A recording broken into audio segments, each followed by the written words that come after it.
ভেবেছিলাম যে আমি ১২৮০ প্লাস পেতে পারি। এরকম আমার চিন্তাভাবনা ছিল, আগের রাতেও আমি ভেবেছিলাম।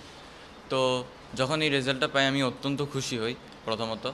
তারপরে আমার বাবা-মাকে বলি, তো বাবা-মাও অত্যন্ত খুশি হয়। যে আমার এই রেজাল্টে আমি অত্যন্ত খুশি হয়েছি। প্রথমত সৃষ্টিকর্তার প্রতি আমি কৃতজ্ঞতা প্রকাশ করতে চাই। আমার বাবা-মা যে পরিশ্রম করেছে তার সার্থক হয়েছে। বাবা-মায়ের মুখে আমি হাসি ফুটাতে পেরেছি। এটা নিয়ে আমি অত্যন্ত খুশি। তারপরে আমি বলতে চাই আমার নাসিরবাদ স্কুলের টিচারদের কথা। তাদের গাইডলাইন যদি না থাকতো তাহলে আমি এই রাস্তায় অব্দি আসতে পারতাম না। তারা যেই উপদেশ দিতেন আমি সবগুলোই মেনে চলতাম। বলতে গেলে মেইনলি আমি টেক্সট বুকের প্রতি বেশি গুরুত্ব দিয়েছি।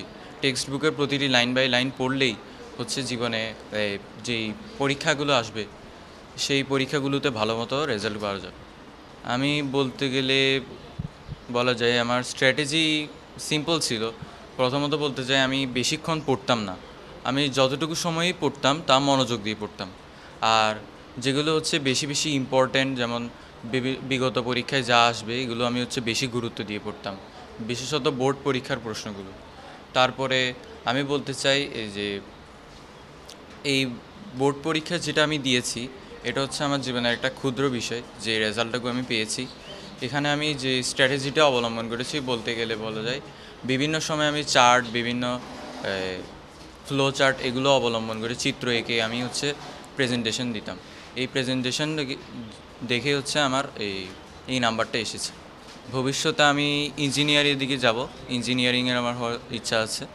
আমার জুনিয়রদের উদ্দেশ্যে আমি বলতে চাই যে তারা যেন ভালো মতো পড়াশোনা করে মনোযোগ দিয়ে, মূলত টেক্সট বুকের উপর যেন বেশি গুরুত্ব দেয়।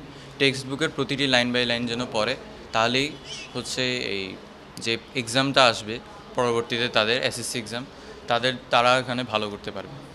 প্রথমত সৃষ্টিকর্তার প্রতি আমি কৃতজ্ঞতা বেশি প্রকাশ করব, কারণ সৃষ্টিকর্তার যদি আশীর্বাদ না থাকতো তো এই রেজাল্ট আমি কখনোই আনতে পারবো না।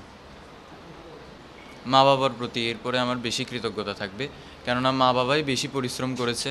সৃষ্টিকর্তার পরে তাদের প্রতি আমার কৃতজ্ঞতা বেশি থাকে।